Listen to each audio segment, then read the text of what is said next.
Hello, everyone. I'm John Higgins, contributing writer to Film and TV Now, and I'm delighted to welcome one and all to this very special Roundtable interview special, which focuses on the collaborative process behind this brand new independent film, Silent River, directed by Chris Chan-Lee, which is having its international premiere at the Paris International Film Festival 2022. Oh, we got Wesley. I think Wesley to join us, so I'll blend in now. So that's good.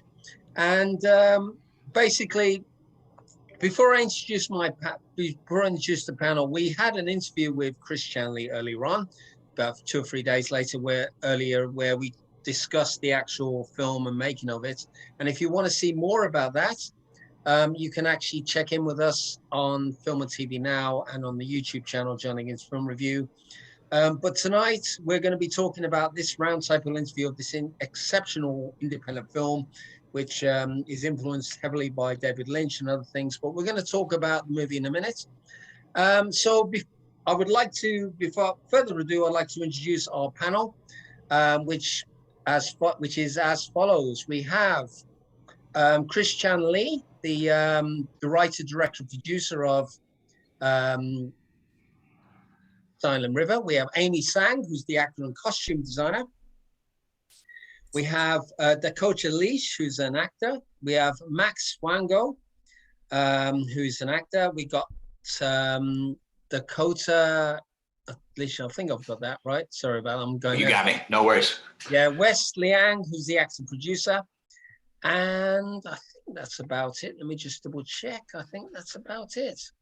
Okay. And Brian also. Do you see Brian? Okay, Brian so Brian Ralston, yeah, thank you very much, Brian. Much appreciated and all that. So that's the composer. He's the composer and all that.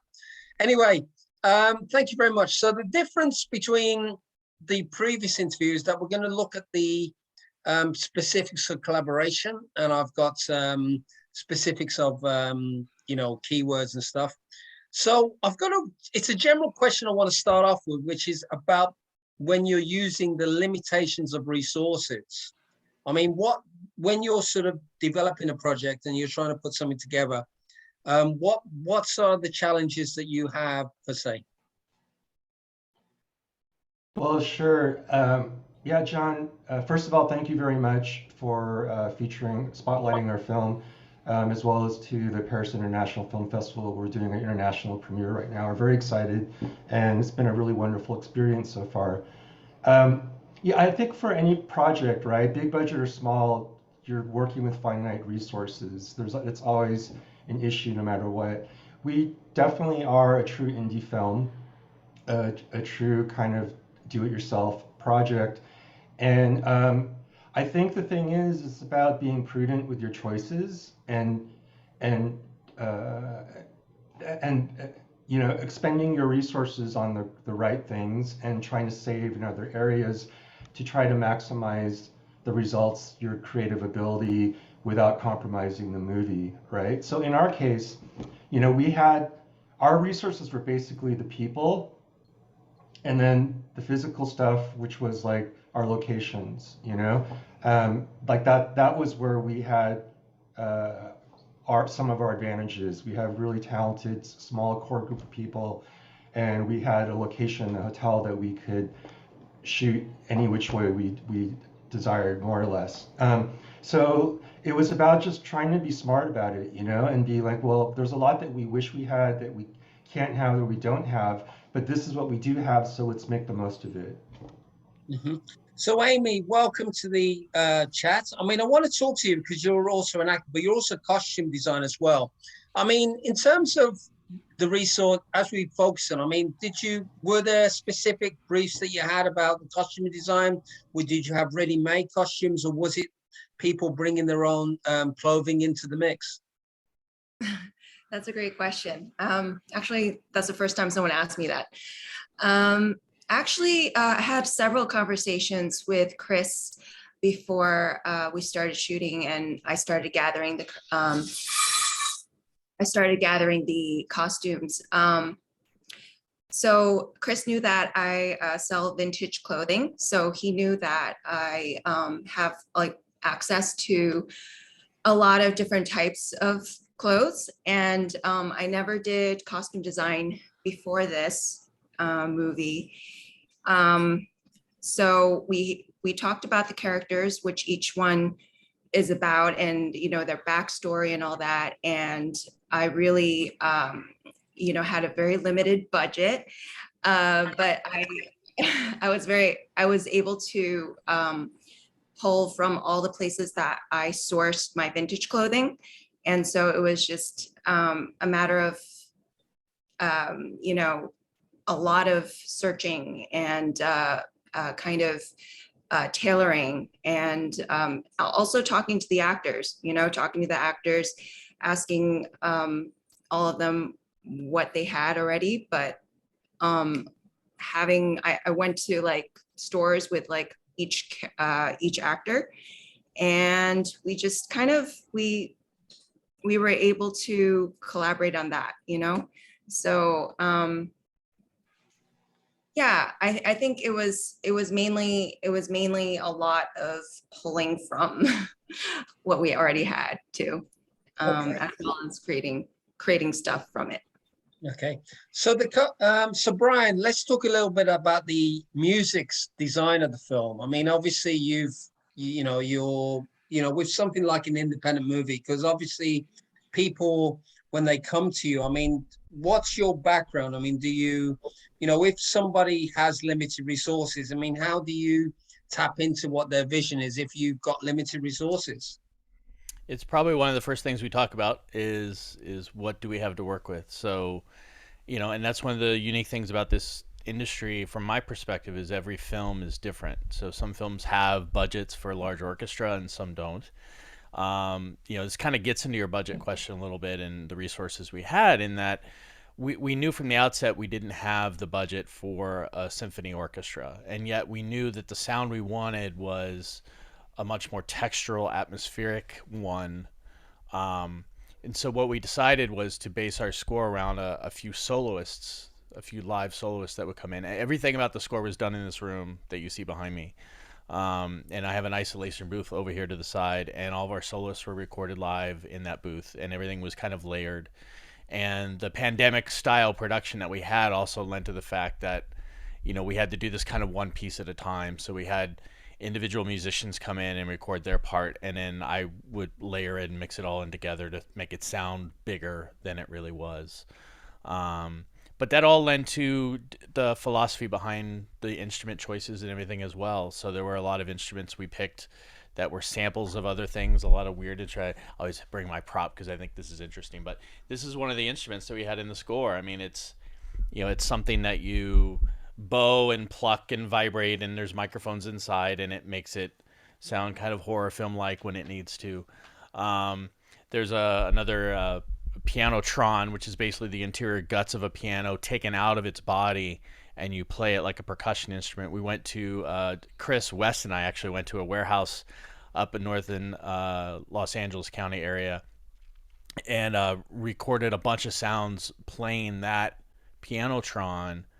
And then put that in the computer and stretch it and play it backwards and mix it up, and you create some rich textures and atmosphere. So, we didn't need 60 people in an orchestra in a room to create that. And so the resources that we had available for this, were we had to get much more creative in how we sourced all of that. And it's a common issue for a lot of independent films about electronic versus live instrumentation. And I gotta say, like, Brian was incredibly strategic about it, about wanting the fullness and the drama of something that sounded like a live orchestra, but he strategized, on which voices within the compositions would actually be real humans or, performing, acoustic type of instruments. So it was a really great strategy that he deployed in addressing this issue of an independent film. I think more so than any film, the music in this film is a character, just like the other actors we have and everything else. And the emotion that comes out in that performance of that character really comes from the human element. So you need musicians behind those notes. The notes that I write is just the roadmap of what the music actually is. It's what the musician does with those notes. It's what happens in between the notes that creates the music and the emotion of what's going on in any given scene. So having those live musicians perform, even if it was one at a time, really I think helped lend the score to be the character that it is today. Okay. Well, we've got to talk to Amy and West about, I've got to ask you about your relationship when you were on screen, because you are the driving force behind the relationships and the weird world that we encounter. I mean, I was so enamored with how this relationship developed over the course of the film. So, in terms of your own working relationship, how did that work? What were you looking to do? Did you discover things as you developed, or was it something that was ready-made from Chris's screenplay? Wes, would you like to answer that? This is for me. Well,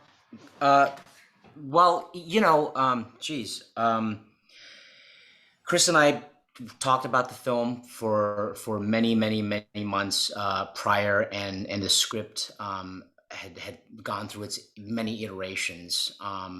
And somewhere along the draft, all the ensemble kind of coalesced, and for me as the actor, I was really fighting for the stakes in Elliot's kind of journey, and so somewhere along the writing process, we kind of discover the possibility of Greta and Julie, and who these people might be in this world, because there was an early draft where they were not the same person.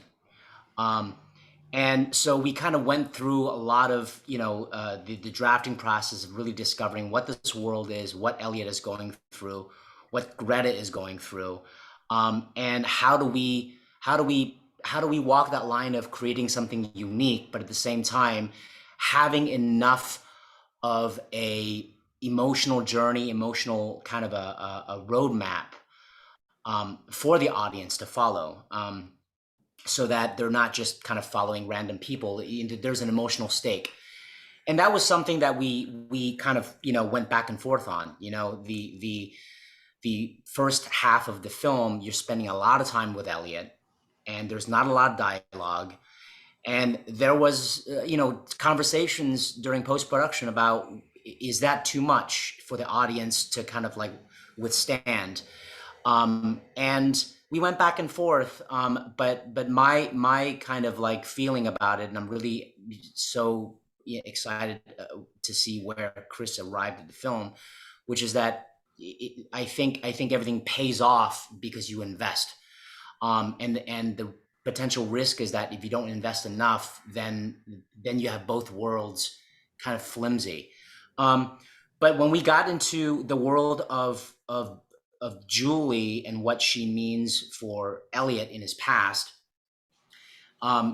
it's so much about the perception, right? What his emotional stake is at, and who he's seeing. He could be looking at,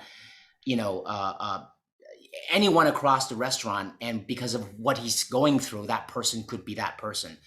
But when we got into the journey of Greta and P2, I don't have a lot of say over that journey, because that was very much Amy and Chris discovering what that is. My kind of like contribution to that is the possibility that this person could save me, be my salvation, Elliot's salvation.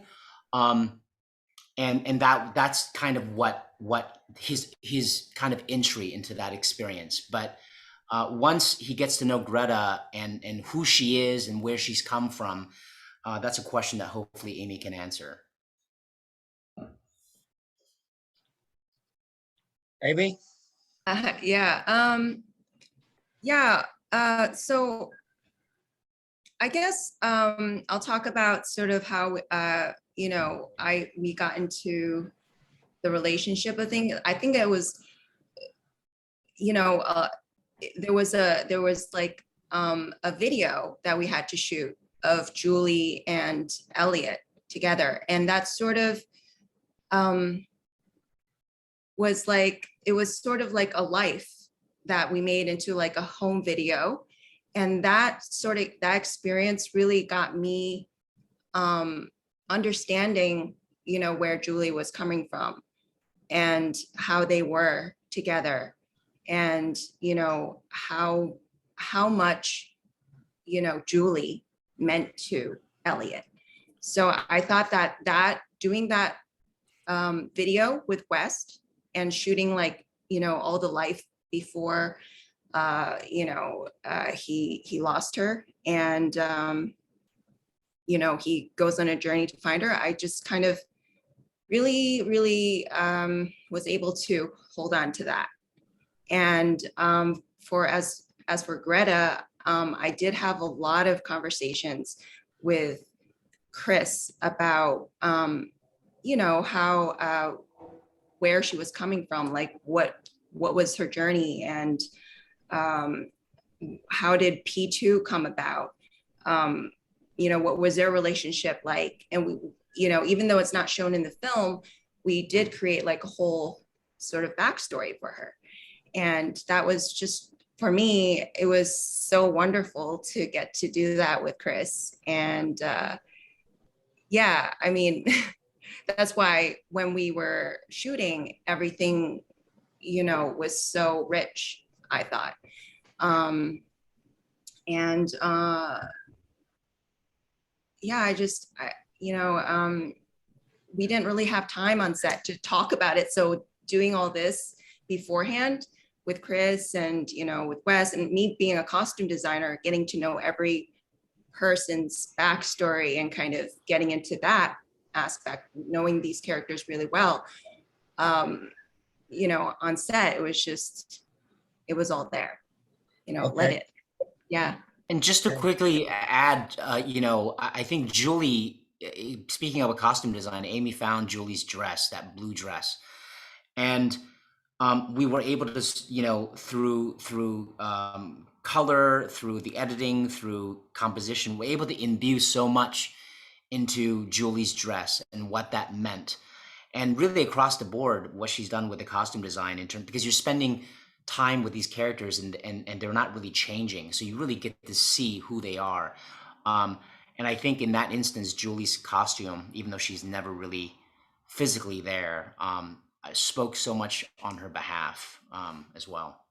Okay, so let's bring Brian and let's bring Dakota and Max into the mix now, because obviously your characters are pinnacle and crucial. I mean, when you arrived on the set, I mean, obviously in terms of what your characterization was, what was your startup point, and were there things that you sort of learned? Did you come ready-made? Did you sort of improvise things when you were on the set? I mean, how was your approach to the project? Go for it, bud. Yeah, no, whichever you wants to go first. Go for it, man. Yeah, take away. Take away. Okay. Well, you know, I've worked with Chris before. I had the great fortune of working with him before, and so although we hadn't spoken in years, really, just kind of through social media, I felt like we had a certain trust and a certain freedom, and he called me and he said, "Hey, you know, Max, I've got this part trying to find an actor for, and would you like to come in and audition?" And I read, and there were two other people there at the audition, West and Amy. And, you know, part of this whole experience was, well, you know, they had a partnership and they had a community that already existed. And so how could I find my way to, you know, being a support, finding this character for myself, and being a part of the team? And that, I think that all came from just trusting in Chris and having worked with him already. So when I showed up on set, it was very much just pulling from conversations I had with Chris. You know, the time I got to look for my costume with Amy was so rich and this jumpsuit. I got one costume for the film, which was really kind of perfect because I didn't have to lose anything. It was always there. It was always that jumpsuit. But we went to all these different stores, and Amy was just this, kind of actor angel pulling me through all the options where I got to see what my character could be. And we arrived at this one. I just sort of thought, oh, please let this costume be it. I just love it. So there were all these aspects that were really, really helpful to me when I arrived on set. And of course, they'd already been hard at work, super, super busy. And I showed up, and there was West in the lobby of the hotel working on a scene. And I just felt like, all right, I better get running because these guys are charged. They're at the top of their game. They're making this movie go. So I felt a certain need to, likewise be as ready as I could. And I think the first scene that we really got into it anyway was that scene where Amy and I dance and West is watching. And Norbert, who I really wish could be here today, the cinematographer, Norbert Shea, he said something during one take. He said, oh, the camera caught this moment where it was you and Amy dancing, and we saw West between you guys. And it was incredible because West did this thing where he was watching us. There was this uplifting moment of smiling, and then you could see inside he just falls down.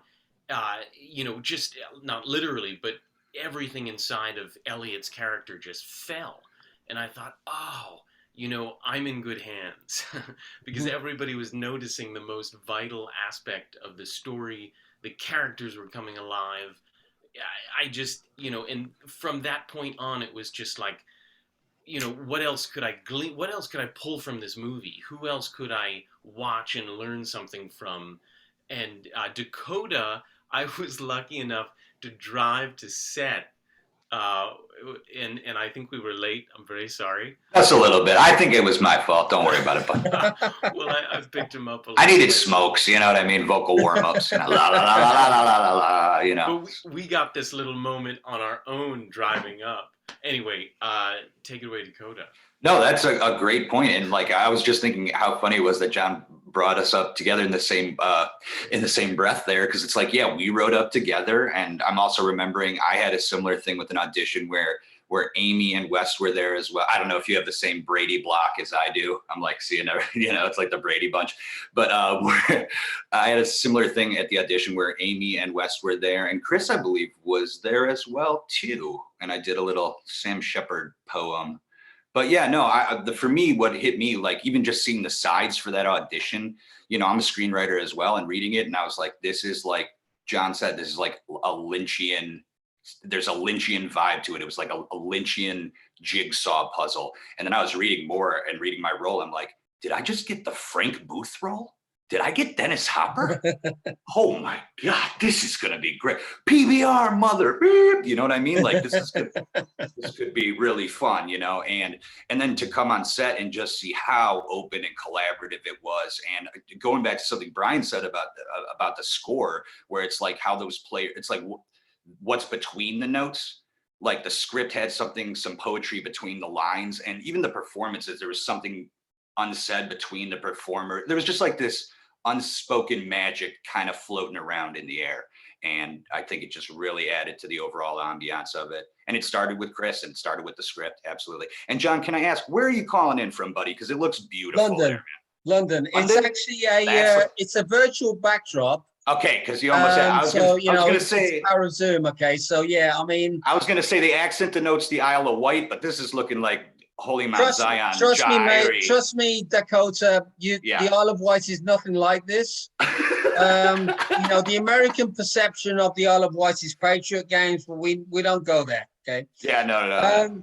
I still haven't seen that movie. I'm too young to see it. Yeah, no, don't worry about it. It's a great place. So I'm gonna wrap it up now with two more. I'm gonna wrap up with two final questions. First of all, Max, I've got to talk about the fact that you're an android and you're playing something which is very human and stuff. And I think it's like you've immortalized something which is like Ex Machina, or I don't know if you remember the film Android from the 1980s with Max Hopper. There's a movie which with Klaus Kinski. It was a cult film from Aaron Lipstadt, I think, is the director of that one. But in terms of humanizing a android or a robot, I mean, what did you feel were your achievements with it?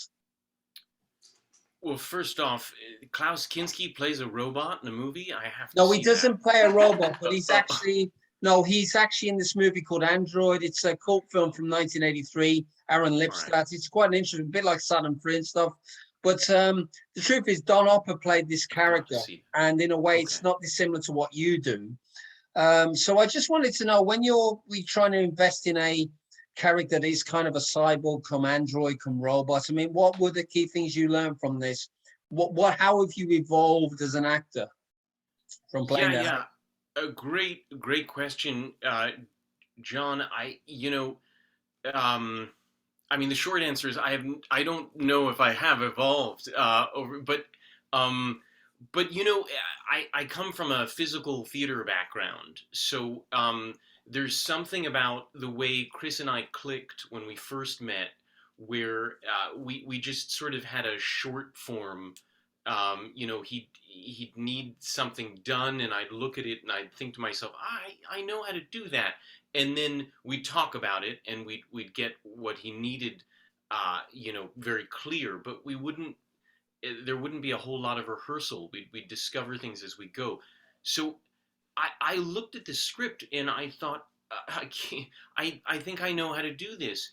And because what was written in the script was this extreme dichotomy between having all this feeling, at least what I thought, this character who had so much feeling, and then this complete and utter cutoff from being able to express that feeling and be able to, it's almost like being a ghost or being in a kind of a locked in syndrome physically, because when I got to meet Amy, it was just so clear. It was like, I have this connection to this human being.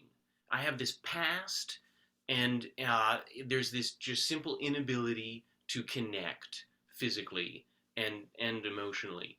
So for me, I don't know if this is a very good answer for your lovely question, but it was just practicing having all of this inside and not being able to find a way for it to be expressed.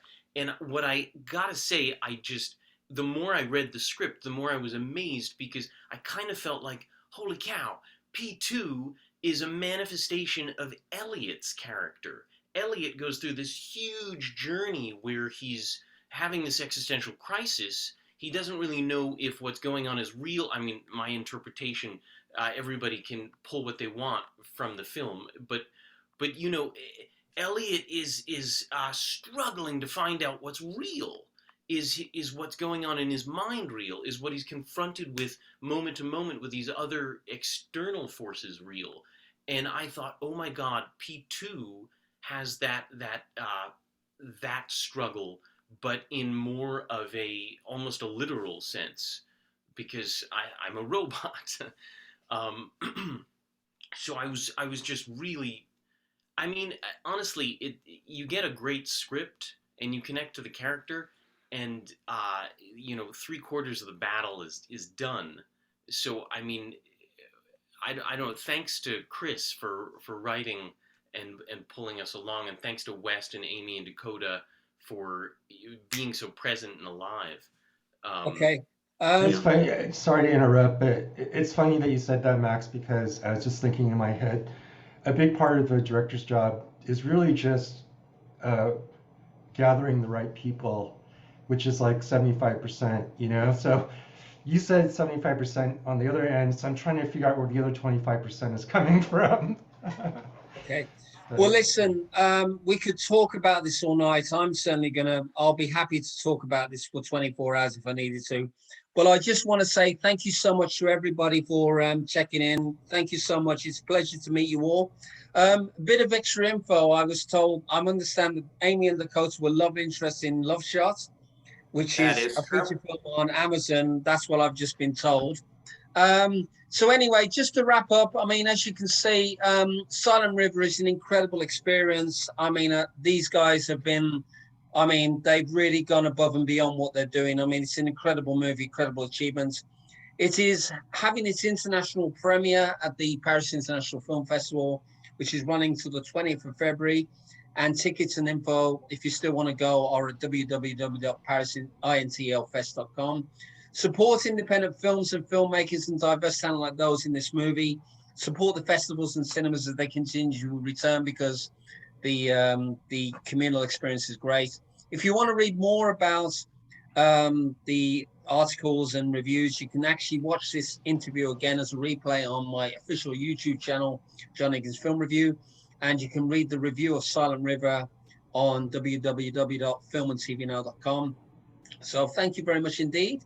And I wish one and all well, and good luck with the film. Congratulations on a great film. Thank you very much, John. Thank you, John. Thank you so much.